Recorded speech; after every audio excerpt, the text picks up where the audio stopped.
ณอำเภอวังเหนือและฉลองตำแหน่งผู้อำนวยการวิทยาลัยสงฆ์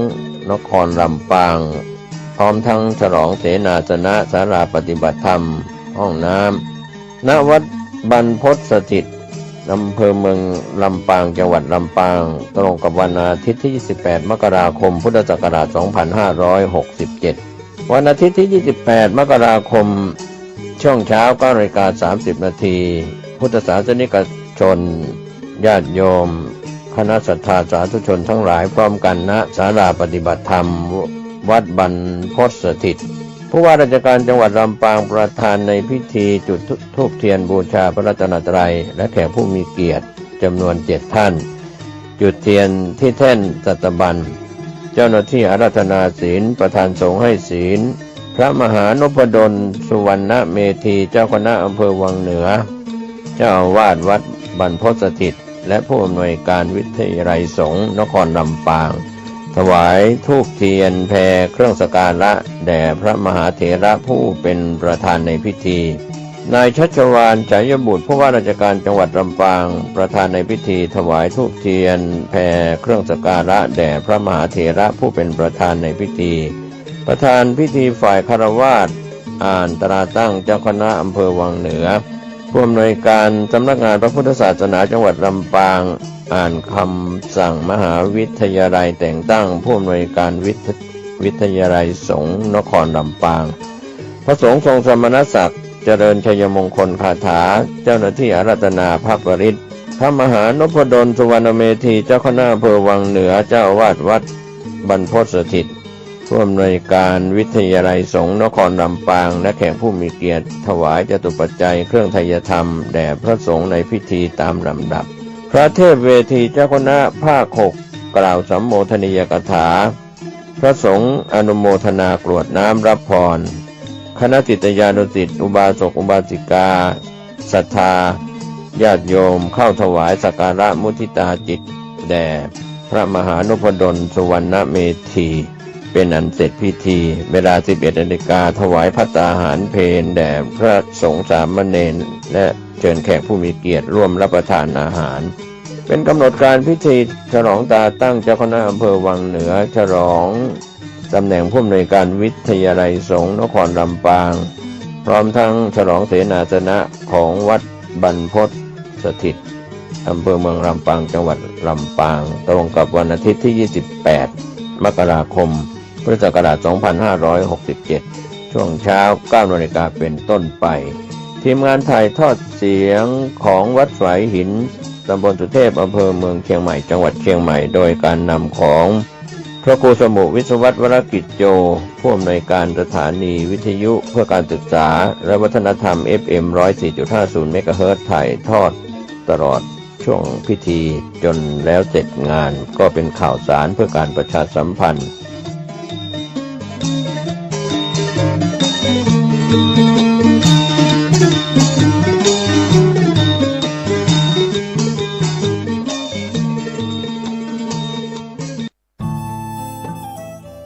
ท่านกำลังติดตามรับฟังสถานีวิทยุกระจายเสียงพระพุทธศาสนาแห่งชาติและสังคมคลื่นเพื่อการศึกษาพระพุทธศาสนาและวัฒนธรรมระบบ FM 104.5 เมกะเฮิรตซ์รายการต่อไปเป็นรายการคดีโลกคดีธรรมเป็นศาสนาสำหรับชาติเราศาสนาในสมัยนี้เป็นของที่แยกจากชาติไม่ได้เป็นความจำเป็นที่เราทั้งหลายผู้เป็นไทยจะต้องมั่นคงอยู่ในศาสนาพระพุทธซึ่งเป็นศาสนาสำหรับชาติเราพระพุทธศาสนาก็ดีหรือศาสนาใดก็ดีที่ตั้งมั่นอยู่ได้ก็ด้วยความมั่นคงของผู้เลื่อมใสตั้งใจที่จะรักษาและข้าพเจ้าพูดทั้งนี้ก็เพื่อชักชวนท่านทั้งหลายอย่างเป็นเพื่อนไทยและเพื่อนพุทธศาสนิกชนด้วยกันทั้งนั้นเพื่อความมั่นคงแห่งพระพุทธศาสนาข้าพเจ้ารู้สึกว่าได้ทำหน้าที่สมควรแก่อุปถัมภ์พระพุทธศาสนาเราจะตั้งใจรักษาศาสนาของเราด้วยชีวิตและถ้าท่านตั้งใจจะช่วยข้าพเจ้าในกิจอันใหญ่นี้แล้วก็จะเป็นที่พอใจข้าพเจ้าเป็นอันมากเพราะฉะนั้นเป็น เป็นหน้าที่ของเราทั้งหลายที่จะช่วยกันบำรุงรักษาพระพุทธศาสนาอย่าให้เสื่อมสูญไปการที่จะบำรุงพระพุทธศาสนาเราต้องรู้สึกก่อนว่าหลักของพระพุทธศาสนาคืออะไรเราจะถือว่าเราเป็นไทยด้วยกันหมดเราจะต้องรักษาความเป็นไทยของเราให้ยั่งยืนเราจะต้องรักษาพระพุทธศาสนาให้ถาวรวัฒนาการอย่างที่เป็นมาแล้วหลายชั่วโคตรของเราทั้งหลายพระบรมราโชวาทของพระบาทสมเด็จพระมงกุฎเกล้าเจ้าอยู่หัวรัชกาลที่ 6พระบรมราโชวาทก็ดีพระราชนิพนธ์ก็ดีหรือพระบรมราชโองการของพระมหากษัตริย์ถือเป็นบทบัญญัติแห่งกฎหมายทั้งหมดทั้งสิ้นการบัญญัติให้พระพุทธศาสนาเป็นศาสนาประจำชาติไทยไว้ในรัฐธรรมนูญจึงเป็นสิ่งที่ถูกต้องทั้งกฎหมายและทางโบราณราชประเพณีการบัญญัติให้พระพุทธศาสนาเป็นศาสนาประจำชาติไทยไว้ในรัฐธรรมนูญย่อมเป็นหลักค้ำประกันให้กับประชาชนคนไทยว่าตนได้ปฏิบัติตามกฎหมายอย่างแท้จริง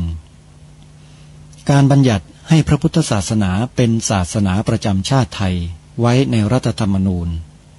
มิได้เป็นการลิดรอนสิทธิเสรีภาพของผู้ใดแต่เป็นการยืนยันความจริงตามกฎหมายและประวัติศาสตร์ชาติไทยการบัญญัติให้พระพุทธศาสนาเป็นศาสนาประจำชาติไทยไว้ในรัฐธรรมนูญจะทำให้พระพุทธศาสนาได้รับการอุปถัมภ์และคุ้มครองจากรัฐดุจเดียวกันกับที่องค์พระมหากษัตริย์ทรงกระทำมาการบัญญัติให้พระพุทธศาสนาเป็นศาสนาประจำชาติไทยไว้ในรัฐธรรมนูญจะป้องกันพระพุทธศาสนาไม่ให้ถูกลัทธินิกายนอกศาสนากระทำการใดๆได้ด้วยอุบายต่างๆนานาการบัญญัติให้พระพุทธศาสนาเป็นศาสนาประจำชาติไทยไว้ในรัฐธรรมนูญจะทำให้สังคมไทยมีแต่ความสุขร่มเย็นเป็นธรรมทั้งต่อคนศาสนาอื่นและคนสัญชาติอื่นได้อย่างแท้จริงแต่ถ้าไม่บัญญัติให้พระพุทธศาสนาเป็นศาสนาประจำชาติไทยไว้ในรัฐธรรมนูญในอนาคตประเทศไทยจะต้องตกอยู่ในสถานะเดียวกันกับพื้นที่3 จังหวัดชายแดนภาคใต้อย่างแน่นอนพระบรมราโชวาทพระบาทสมเด็จพระเจ้าอยู่หัวในมหาสมาคมณพระที่นั่งอมรินทร์วินิจฉัยในพระบรมมหาราชวังโดยที่พระพุทธศาสนาเป็นศาสนาประจำชาติของเราทั้งตามความศรัทธาเชื่อมั่นของข้าพเจ้าเองก็เห็นเป็นศาสนาที่ดีศาสนาหนึ่งเนื่องในบรรดาสัจธรรมคำสั่งสอนอันชอบด้วยเหตุผลจึงเคยคิดอยู่ว่าถ้าโอกาสอำนวยข้าพเจ้าควรจะได้บวชสักเวลาหนึ่งตามราชประเพณีซึ่งจะเป็นทางสนองพระเดชพระคุณพระราชบูรพการีตามคตินิยมด้วยและนับตั้งแต่ข้าพเจ้าได้ครองราชย์สืบสันตติวงศ์ต่อจากสมเด็จพระเชษฐาธิราชก็ล่วงมากว่า10 ปีแล้วเห็นว่าน่าจะถึงเวลาที่ควรจะทำตามความตั้งใจไว้นั้นแล้วประการหนึ่งอันหนึ่งการที่องค์สมเด็จพระสังฆราชหายประชวรมาได้ในคราวประชวรครั้งหลังนี้ก่อให้เกิดความปีติยินดีแก่ข้าพเจ้ายิ่งนักได้มาคำนึงว่าถ้าในการอุปสมบทของข้าพเจ้าได้มีองค์สมเด็จพระสังฆราชเป็นพระอุปชาแล้วก็จะเป็นการแสดงออกซึ่งความศรัทธาเคารพ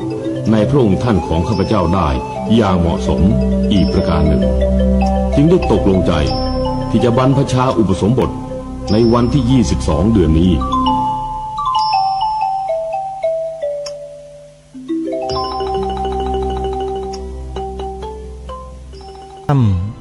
เดือนยี่วันนี้ตรงกับวันศุกร์ที่26 มกราคมพระพุทธศักราช2567รายการคดีโลกคดีธรรมมาพบกับสาธุชนเป็นปกติทุกวันจันทร์ถึงวันศุกร์ และวันเสาร์อาทิตย์ทางสถานีวิทยุแห่งนี้ท่านผู้ฟังสามารถใช้โทรศัพท์มือถือดาวน์โหลดแอปพลิเคชันที่ชื่อว่าวิทยุพุทธศาสนาทั่วไทยติดตามรับฟังรายการนี้ได้5 เวลาคือ9 นาฬิกา10 นาฬิกา11 นาฬิกา13 นาฬิกาและ1 นาฬิกา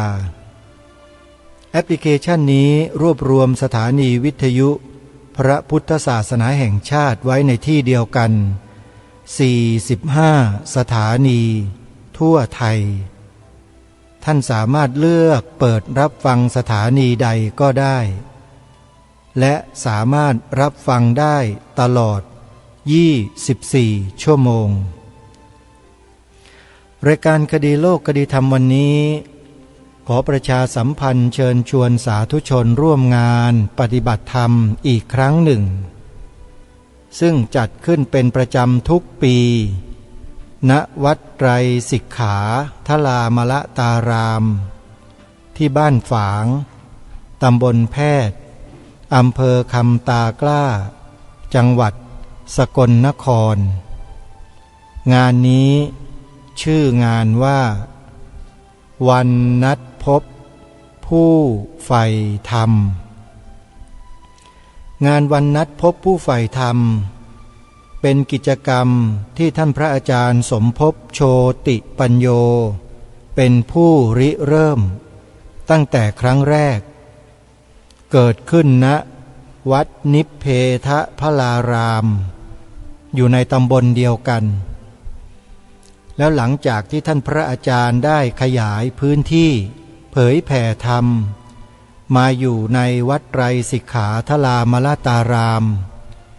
งานวันนัดพบผู้ใฝ่ธรรมก็ย้ายมาจัดที่วัดไตรสิกขาทลามละตารามตั้งแต่บัดนั้นเป็นต้นมาจนถึงปัจจุบันและงานดังกล่าวนี้ได้ถูกกำหนดให้มีการจัดขึ้นเป็นระยะเวลา7 วัน 7 คืนทางวัดไตรสิกขาทลามละตารามนั้นได้เปิดพื้นที่ให้ญาติโยมพุทธบริษัทนุ่งขาวห่มขาวถือศีล8บำเพ็ญภาวนากันอยู่ในพื้นที่ที่เป็นป่าอันร่มรื่นถ้าญาติโยมสาธุชนท่านใดจะเดินทางไปถือศีล8นุ่งขาวห่มขาวบวชเนกขัมมะ7 วันไปที่วัดไตรสิกขาทลามละตารามนี้ท่านจะไม่ผิดหวังและได้บุญได้กุศลอย่างมากงานนี้เขาจัดขึ้นในระหว่างวันที่1ถึงวันที่7กุมภาพันธ์ศกนี้7 วันท่านที่จะไปก็ขอให้เตรียมเต็นท์สำหรับหลับนอนเป็นของตนเองไปด้วยบริขารเครื่องใช้ไม้สอยที่จำเป็นติดตัวไปยารักษาโรคที่จำเป็นเฉพาะตัวถ้ามีโรคประจำตัวก็นำติดไปด้วยและถ้าเป็นไปได้ควรจะมีผู้ดูแลสำหรับผู้สูงอายุเพราะการออกไปตรากตรำในการปฏิบัติธรรมทั้งกลางวันและกลางคืนนั้นถ้ามีบุตรหลานมีญาติติดตามไปด้วยก็จะดีมากๆนะโยมนะในส่วนของท่านพระครูดมวรานุวัตรพระครูปริยัติโพธิธรรมซึ่งเป็นหัวหน้าคณะ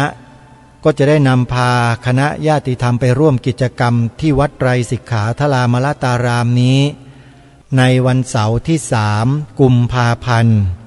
แล้วก็มีการปฏิบัติธรรมแสดงธรรมฟังธรรมกันไปตลอดทั้งคืนจนถึงรุ่งเช้าของวันที่4 กุมภาพันธ์ใครที่จะร่วมเดินทางร่วมกิจกรรมกับทางวัดอารามมงคลกับวัดศรีอุดมวงศ์ก็สามารถติดต่อไปที่วัดทั้งสองนั้นได้ตามหมายเลขโทรศัพท์ที่ญาติโยมทราบกันดีอยู่แล้วสำหรับอาตมาภาพนั้นจะเดินทางไปสมทบในช่วงเย็น แล้วก็จะเข้าร่วมกิจกรรมกับครูบาอาจารย์กันตั้งแต่ช่วงเย็นเป็นต้นไปใครที่จะร่วมเดินทางไปด้วยก็ขอให้ติดต่อเข้ามานะโยมนะในกรุงเทพมหานครเท่านั้นนะโยมจะได้มากันสะดวกสาธุชนท่านผู้ฟังทุกท่านรายการคดีโลกคดีธรรมได้นำเสนอบทความในเว็บไซต์สุรศรี .com ซึ่งเจ้าของเว็บไซต์ได้นำมาเผยแพร่แล้วก็เขียนเป็นบทวิเคราะห์วิจารณ์เอาไว้โดยเฉพาะเรื่องของความเป็นประวัติศาสตร์ชาติไทยที่มีคนพยายามจะพูดในลักษณะให้เกลียดชังหรือไม่เห็นด้วยไม่ยอมรับในความเป็นชาติซึ่งมีคนบางประเภทที่ไปนำเสนอบทความตามสื่อต่างๆไปบรรยายในที่ต่างๆแล้วก็พยายามบอกว่าชนเผ่าไทยนั้นไม่เคยมีชนเผ่าไทยมาก่อนแล้วก็อ้างด้วยเหตุอย่างนั้นเหตุอย่างนี้ซึ่งทางเจ้าของเว็บไซต์สุรศรี .com เนี่ยถือว่าเป็นผู้ที่คร่ำวอดอยู่กับวงการความมั่นคงของชาติบ้านเมืองมาช้านานท่านก็ได้นำบทความมาเขียนวิพากษ์วิจารณ์ไว้ในเชิงเหตุผลทางรายการเห็นว่ามีประโยชน์ก็เลยนำมาอ่านออกอากาศให้พวกเราได้ฟังกันไปเมื่อวานนี้แต่ยังไม่ทันจบเวลาก็หมดลงเสียก่อนในวันนี้แหละจะนำบทความทั้งหมดเลยมาอ่านให้ทุกท่านได้ติดตามรับฟังกันไปตลอดทั้งรายการจนจบซึ่งเราจะได้เริ่มต้นฟังกันตั้งแต่เบื้องต้นจนถึงสุดท้ายแล้วก็ให้เราช่วยกันพิจารณาตามถ้อยคำต่างๆเหล่านี้ไปด้วยบทความที่มีปรากฏอยู่ในเว็บไซต์นี้มีหัวข้อชื่อว่าประวัติศาสตร์ไทยฉบับชังชาติบทนำซึ่งเป็นกระทู้ถามที่187ฉบับคัดย่อทางเจ้าของเว็บไซต์ได้นำจดหมายที่เขียนถึงประธานสภาผู้แทนราษฎรโดยสมาชิกสภาผู้แทนราษฎรจากพรรคภูมิใจไทยเขียนถาม2 ข้อที่ถามนั้นเกี่ยวกับหลักสูตรวิชาประวัติศาสตร์ชาติไทยลองมาติดตามรับฟังกันดูนะว่าคำถามที่สมาชิกสภาผู้แทนราษฎรพรรคภูมิใจไทยถามไปยังสภาผู้แทนประธานสภาผู้แทนราษฎรนั้นว่าอย่างไรบ้างสภาผู้แทนราษฎร5 พฤศจิกายน 2563ก็แปลว่าเมื่อเร็วๆมานี้เองเรื่องนโยบายและมาตรการเกี่ยวกับหลักสูตรวิชาประวัติศาสตร์ในระบบการศึกษาของไทยเรียนประธานสภาผู้แทนราษฎรด้วยการศึกษาอดีตเพื่อเข้าใจปัจจุบันและเห็นแนวทางก้าวสู่อนาคตได้อย่างมีคุณภาพโดยเฉพาะการจัดการเรียนรู้ประวัติศาสตร์ที่ดีจะก่อคุณค่าเจตคติและค่านิยมให้แก่ผู้เรียนท้องถิ่นและประเทศชาติตอบสนองคุณลักษณะอันพึงประสงค์ในหลักสูตรคือรักชาติศาสตร์กษัตริย์และรักความเป็นไทยจึงขอเรียนถามว่า 1. กระทรวงศึกษาธิการมีนโยบายกำหนดแผนงานโครงการบรรจุหลักสูตรวิชาประวัติศาสตร์ชาติไทยไว้ในหลักสูตรการเรียนการสอนของโรงเรียนหรือสถาบันการศึกษาในระดับต่างๆหรือไม่อย่างไรขอทราบรายละเอียด 2. กระทรวงศึกษาธิการมีการสั่งการให้หน่วยงานใดรับผิดชอบดำเนินการออกมาตรการกำกับดูแลส่งเสริมและควบคุมให้มีหลักสูตรวิชาประวัติศาสตร์ชาติไทยบรรจุไว้ในหลักสูตรการเรียนการสอนเช่นระดับประถมศึกษา ระดับมัธยมศึกษาระดับอุดมศึกษาหรือไม่เมื่อใดอย่างไรขอทราบรายละเอียดขอให้ตอบในราชกิจจานุเบกษาขอแสดงความนับถืออย่างยิ่งสฤษดิ์พงษ์เกี่ยวข้องสมาชิกสภาผู้แทนราษฎรพรรคภูมิใจไทยจังหวัดกระบี่นี่ก็เป็นจดหมายของสมาชิกสภาผู้แทนราษฎรจังหวัดกระบี่ถามไปยังประธานสภาผู้แทนราษฎรเมื่อสมัยปี2563เป็นใครอย่างไรนั้นท่านก็ไปตรวจสอบดูนะฮะเกี่ยวกับเรื่องของหลักสูตรวิชาประวัติศาสตร์ชาติไทยนะผู้ที่เป็นเจ้าของเว็บไซต์ได้นำมาเผยแพร่เพื่อจะนำเข้าไปสู่เนื้อหาที่จะได้นำมากล่าวนำมาเผยแพร่ให้พี่น้องประชาชนคนไทยเราได้ศึกษาเรียนรู้กันว่ามันเกิดอะไรขึ้นทำไมหลักสูตรวิชาประวัติศาสตร์ชาติไทยเนี่ย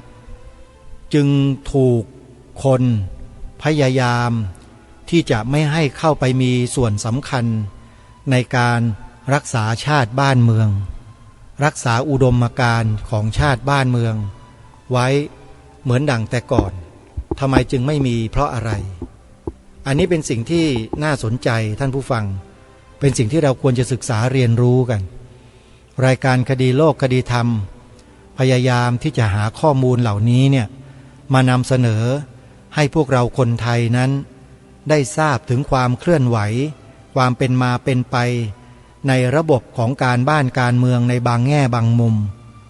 โดยเฉพาะแง่มุมที่เกี่ยวข้องกับความมั่นคงของชาติศาสนาพระมหากษัตริย์ทางรายการไม่ได้ไปแสวงหาผลประโยชน์ตำแหน่งหน้าที่หรืออะไรทั้งสิ้นไม่มีเลยแต่ด้วยความห่วงใยภาพรวมความมั่นคงของประเทศชาติพระพุทธศาสนาและสถาบันพระมหากษัตริย์เราไม่ต้องไปถามถึงว่าข้าราชการผู้หลวงผู้ใหญ่ไม่ต้องไปถามถึงว่าทำไมเขาไม่ทำหน้าที่ทำไมเขามันเป็นหน้าที่ของเขาไม่ใช่หรือคำถามนี้ควรจะเลิกถามได้แล้วถ้าหากว่าเขามีจิตสำนึกมีความรับผิดชอบต่อชาติบ้านเมืองจริงเนี่ยปัญหาเรื่องหลักสูตรเหล่านี้มันจะไม่เกิดขึ้นกับบ้านเมืองแน่นอนแต่ที่มันเกิดขึ้นเพราะอะไรล่ะฮะก็เพราะไม่ใช่คนพวกนี้หรือที่ทำให้หลักสูตรของชาติบ้านเมืองเราสูญหายไปเนี่ยเพราะฉะนั้นไม่ต้องไปถามหาความรับผิดชอบหรือจะไปถามให้ใครมาทำอย่างนี้พวกเรานี่แหละจะต้องช่วยกันปลุกจิตสำนึกของลูกหลานพี่น้องประชาชนคนไทยเพื่อนพี่น้องของเรานี่แหละให้มารู้ถึงความเคลื่อนไหวของความเป็นไปของคนที่เป็นผู้แทนที่เราเลือกเข้าไปนั่นแหละเขาเรียกว่ามาติดตามดูการทำงานของเขากันบ้างว่าเขาคิดยังไงเขาทำยังไงแล้วเมื่อมีคนถามไปอย่างนี้แล้วเขาจะตอบยังไงแล้วเราก็จะได้หาแนวทางในการร่วมด้วยช่วยกันระวังป้องกันประเทศชาติบ้านเมืองของเรากันต่อไปเราอย่ามัวแต่หลับตาภาวนาจะไปนิพพานกันอยู่อย่างเดียวเลยมันไม่พอหรอกในการที่จะช่วยการปกปักรักษาสมบัติของบรรพบุรุษบรรพชนของเราเนี่ยสมบัติอันล้ำค่าของบรรพชนของชาติบ้านเมืองเราไม่ใช่ทรัพย์สินเงินทองไม่ใช่ที่ดินนะแต่หมายถึงความเป็นชาติความเป็นชาติเนี่ยมันมีองค์ประกอบของมันอยู่ถ้าหากว่าคนไทยเรา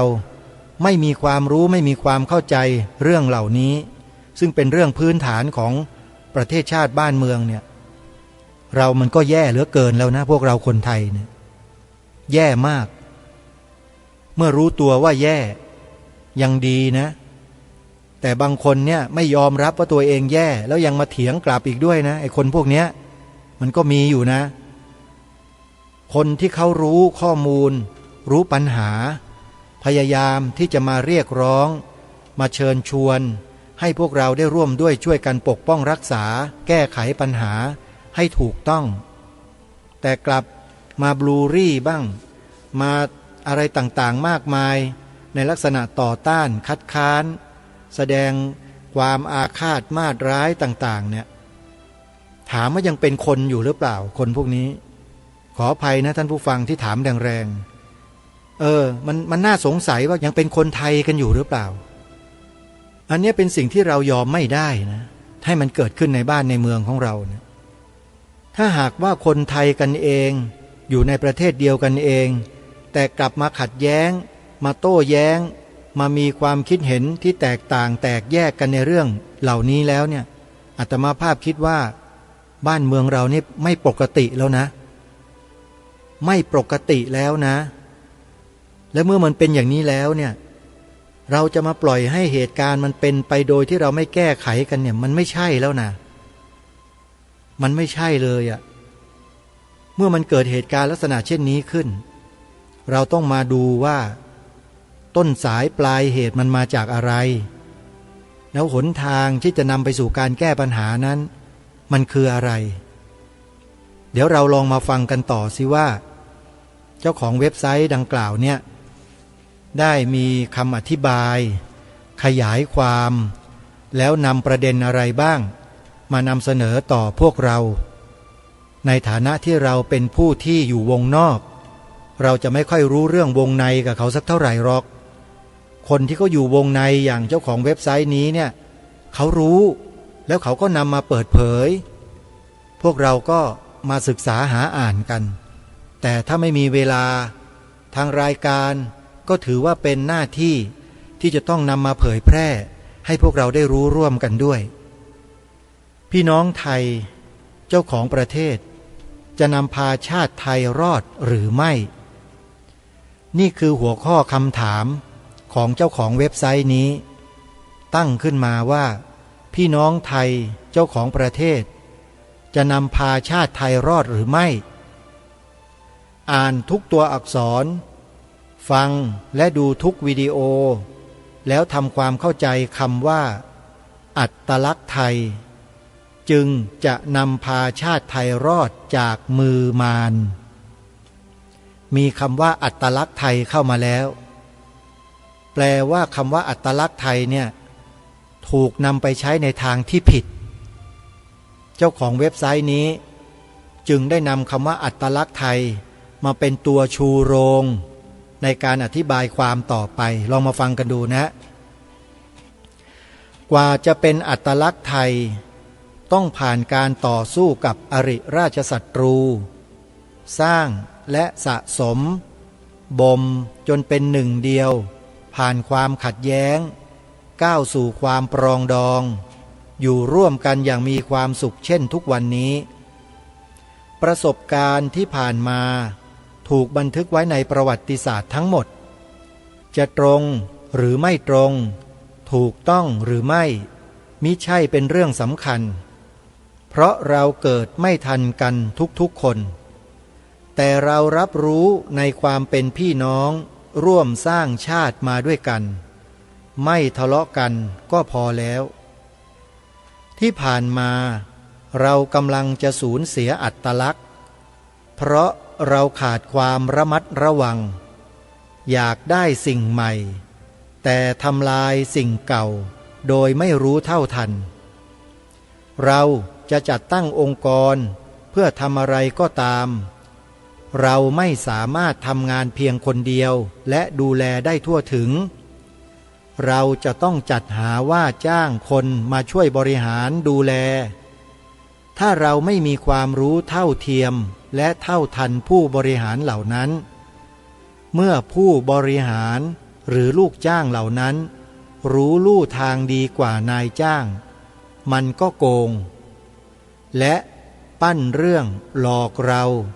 แล้วก็ยึดองค์กรของเราไปเป็นของมันประชาธิปไตยก็เช่นกันเป็นระบอบการปกครองที่เหมาะกับสังคมที่ประชาชนรู้เท่าทันลูกจ้างที่เราเรียกว่านักการเมืองที่ผ่านมาเราเกือบสูญเสียอัตลักษณ์ที่คงความเป็นเผ่าพันธุ์ไทยของเราไว้เกือบเสียรู้นักการเมืองที่สมคบคิดกับต่างชาติทำลายสถาบันหลักซึ่งเป็นอัตลักษณ์ของเราเพราะว่าเราขาดความรู้ทางประวัติศาสตร์ขาดความตระหนักในความสำคัญของอัตลักษณ์ไทยคือ สถาบันพระมหากษัตริย์ สถาบันพระพุทธศาสนาเราถูกล้างความคิดหลักสร้างความคิดใหม่ล้มล้างสถาบันที่สำคัญของชาติไปด้วยคำเพียงคำเดียวคือประชาธิปไตยบทความนี้ทำขึ้นพร้อมกับวิดีโอเพื่อให้ตระหนักและชี้ให้เห็นจุดอ่อนในวาระที่กระทรวงศึกษาธิการร่างหลักสูตรวิชาประวัติศาสตร์ท่ามกลางพายุประชาธิปไตยเราจะรู้เท่าทันนักการเมืองหรือไม่เราก็ต้องรู้อดีตที่กระทรวงศึกษาธิการเคยคิดไกลที่จะกระเฮี้ยนกระหือรือที่จะเป็นนักบริหารความมั่นคงมาก่อนถึงกับได้ลงมือทำลายอัตลักษณ์ประเทศไทยแต่เราโชคดีที่พื้นฐานอัตลักษณ์ของเราแน่นหนาแข็งแรงเพียงพอที่จะสู้กับประชาธิปไตยฉบับชังชาติจึงอยู่ต่อมาให้ได้อ่านดูฟังสัจธรรมประกอบวิดีโอนี้หลักสูตรวิชาประวัติศาสตร์เว็บไซต์สุรศรีก็มิได้นำคำตอบในราชกิจจานุเบกษามาแสดงก็ถือได้ว่าเป็นมิติใหม่ที่ได้เห็นรัฐบาลตื่นเสียทีแต่ก็ไม่แน่ใจว่าจะถูกหลอกให้ดีใจหรือไม่เพราะพวกเราถูกหลอกมาเยอะมากเนื่องจากกระทรวงศึกษาธิการได้ทอดทิ้งวิชานี้มานาน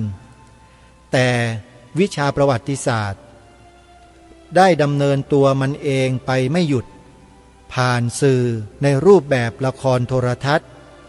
ต้องยกให้ละครปุพเพสันนิวาสได้แสดงคุณค่าของประวัติศาสตร์ไทยให้เราได้ประจักษ์กันแล้วในรูปแบบการเสวนาในพื้นที่ของสถาบันซึ่งถือว่าเป็นพื้นที่ปิดเฉพาะสมาชิกถ้าจะมีคนนอกอยู่บ้างก็เป็นส่วนน้อยทำให้พื้นที่นั้นเป็นอาณาจักรเฉพาะถ้าหากไม่มีการถ่ายทอดออกมาทางสื่อ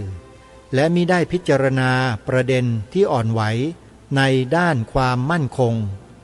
ก็จะสนุกไปกับสำนวนถ้อยคำชาติพันธุ์โดยที่คนไทยทั่วแผ่นดินไม่รู้ว่า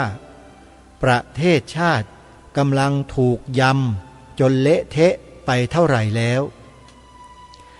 วิชาประวัติศาสตร์เป็นวิชาที่มีคุณค่าทางด้านความมั่นคงต่อมนุษยชาติตั้งแต่ระดับชุมชนไปจนถึงสังคมระดับชาติและระดับโลกประวัติศาสตร์เป็นวิชาการที่สนับสนุนทั้งการทูต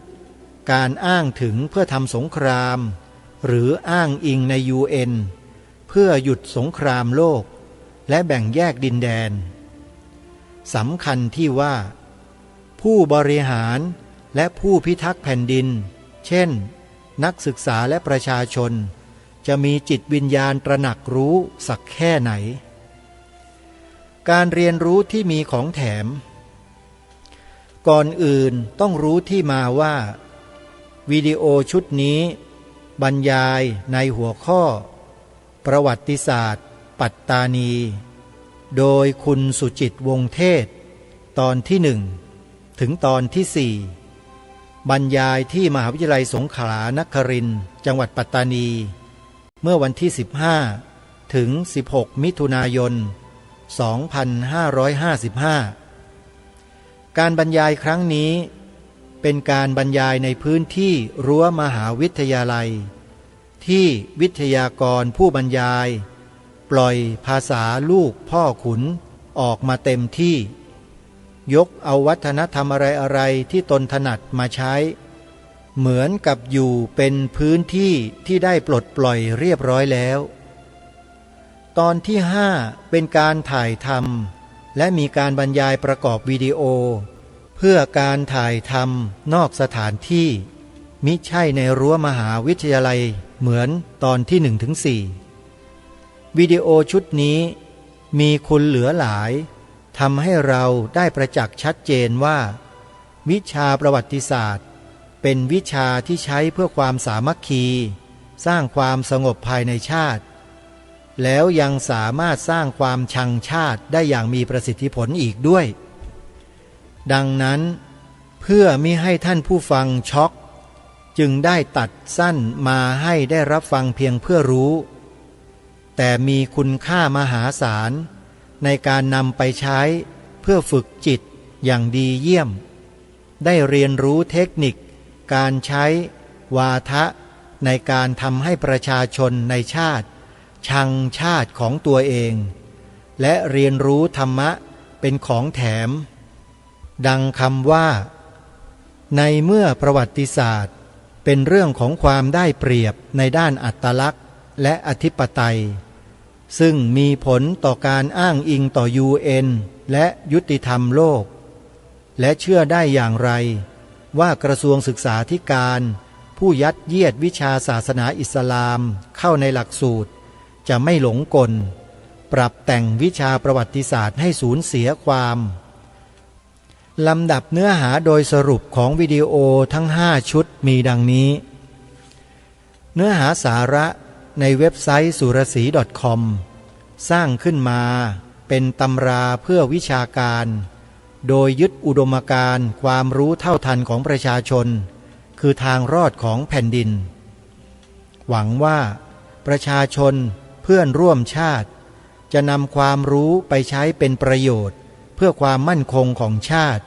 พระพุทธศาสนาและสถาบันพระมหากษัตริย์วิดีโอประวัติศาสตร์ไทยฉบับชังชาตินี้มีทั้งหมด5 ตอนแต่อย่าตกใจว่า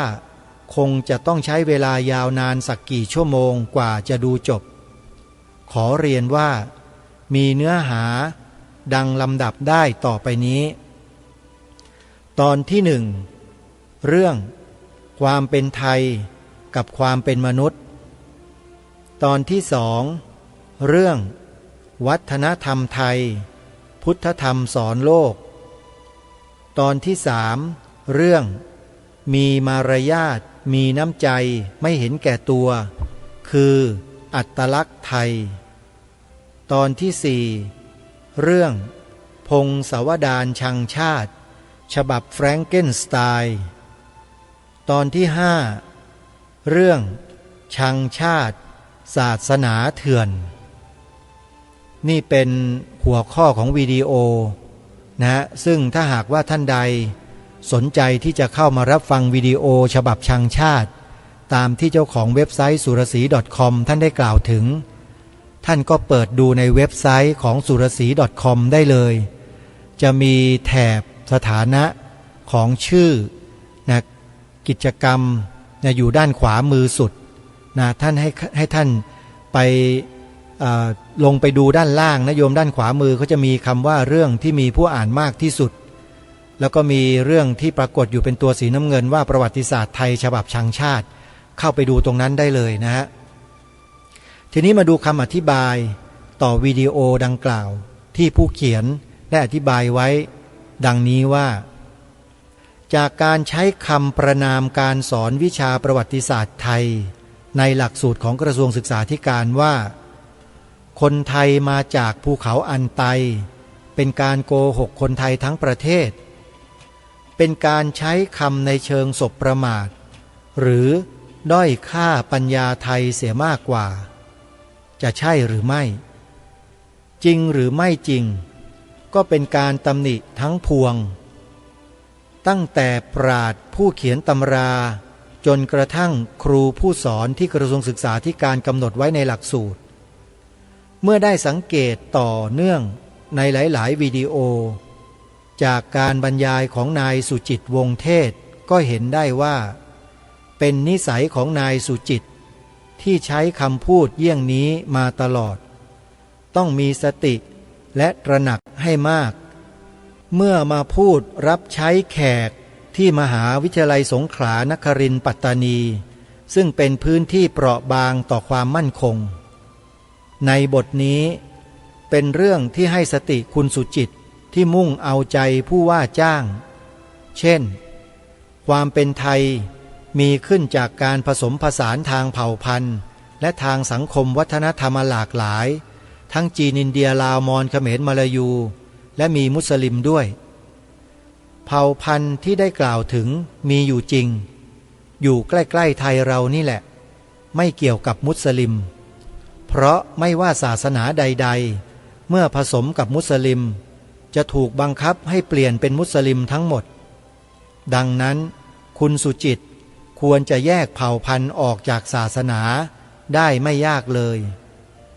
เมื่อเอาเผ่าพันธุ์มาผสมกับศาสนาแล้วนายสุจิตต้องไปหามาให้ได้ว่า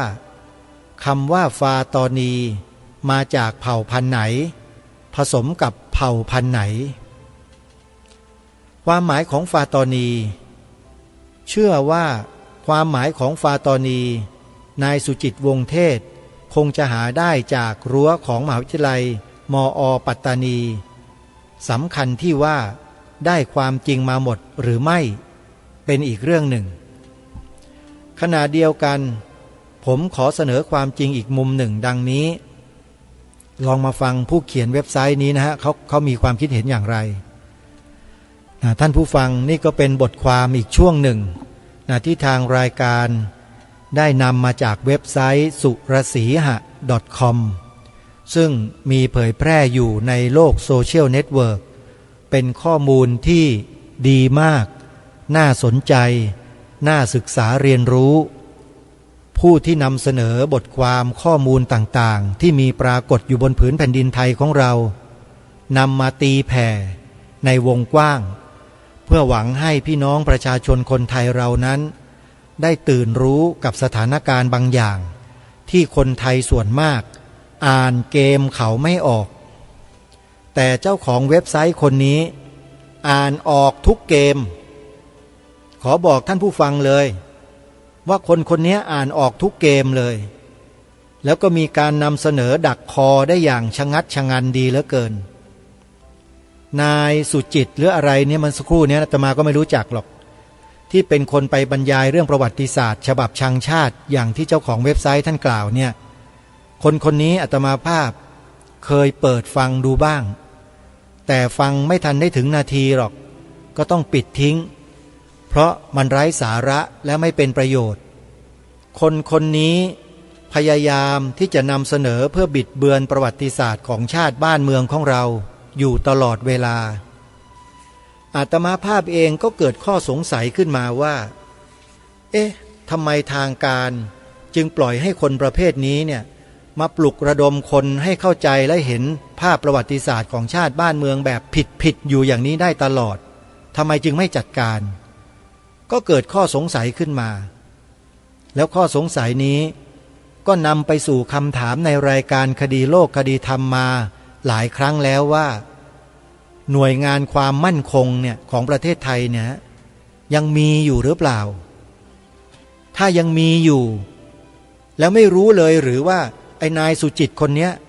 กำลังพูดบิดเบือนประวัติศาสตร์ชาติบ้านเมืองของเราให้เกิดความหลงผิดเข้าใจผิดของประชาชนอยู่อาตมาก็ถามไปอย่างนี้แหละถามมานานหลายปีแล้วพอดีในปีนี้ปีใหม่เนี่ยมาเจอเว็บไซต์นี้เข้าก็เลยเข้าไปศึกษาไปอ่านไปดูไปฟังจนหลายช็อตหลายชั่วโมงเลยปรากฏว่าแต่ละช็อตแต่ละถ้อยคำอธิบายการวิเคราะห์ต่างๆนั้นมันถูกต้องตรงประเด็นหมดทุกอย่างเลยก็เลยคิดว่านำมาเผื่อแผ่ให้พี่น้องประชาชนคนไทยของเราที่ยังไม่รู้ข้อมูลเชิงลึกได้มาอ่านได้มาดูกันเราจะได้นำเอาความรู้เนี้ยไปใช้ให้เป็นประโยชน์ต่อชาติต่อพระพุทธศาสนาต่อสถาบันพระมหากษัตริย์ของเราให้มีความเจริญแข็งแรงและมั่นคงตลอดไปด้วยกันความมุ่งหวังและเป้าหมายของรายการมีเท่านี้จริงๆเป็นห่วงสถาบันหลักของชาติ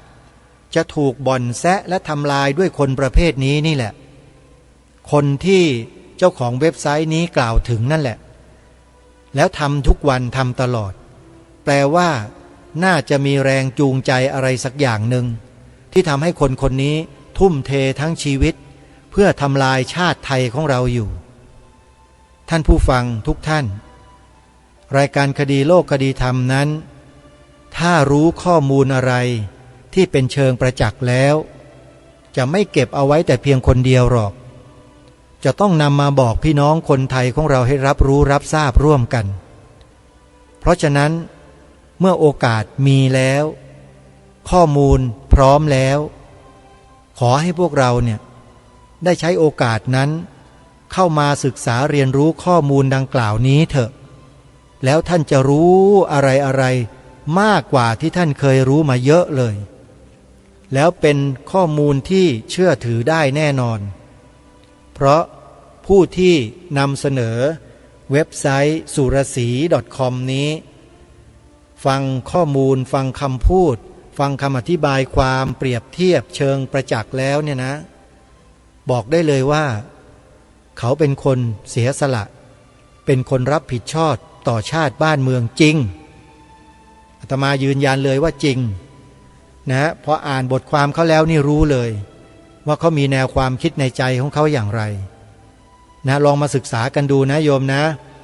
เข้าไปในเว็บไซต์ที่ชื่อว่า www.surasiha.com เข้าไปในนี้เลยนะแล้วก็ไปดูเนื้อหาสาระมีอยู่มากมายทีเดียววันนี้เวลาของรายการหมดท่านผู้ฟัง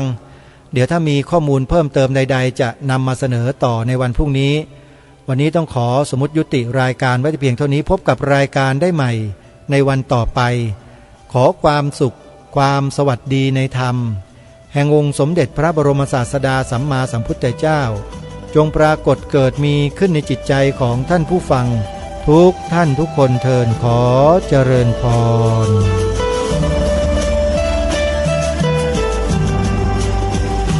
กล้าคิดก็ต้องกล้าทำอย่ากลัวถ้าทำความดีเป็นศึกษาปัญหาให้ทันท่วงที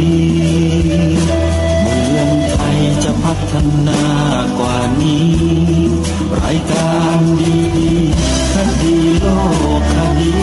ธรรมขอรำพัน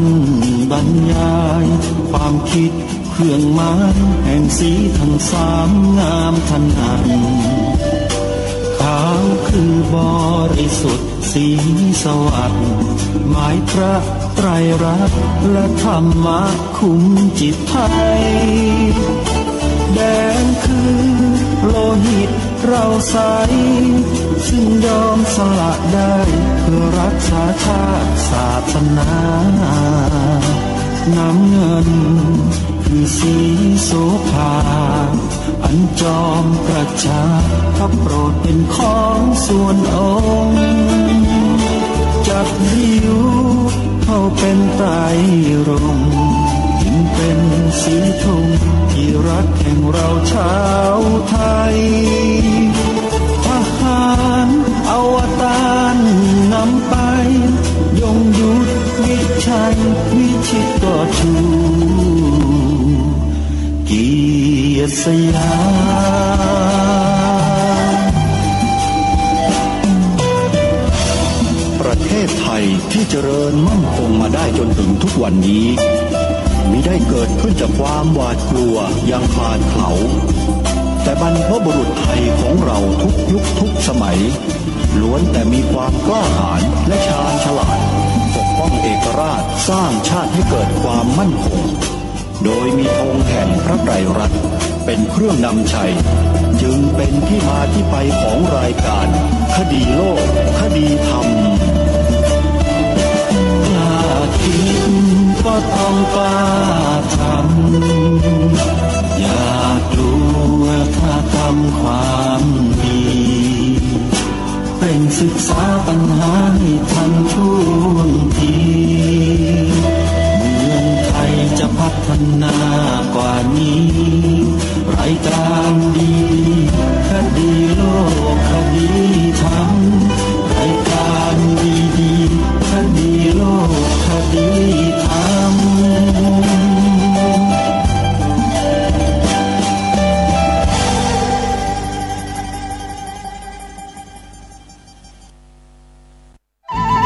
ที่จบไปแล้วนั้นเป็นรายการคดีโลกคดีธรรมดำเนินรายการโดยพระครูประหลัดนรงค์ฤทธิ์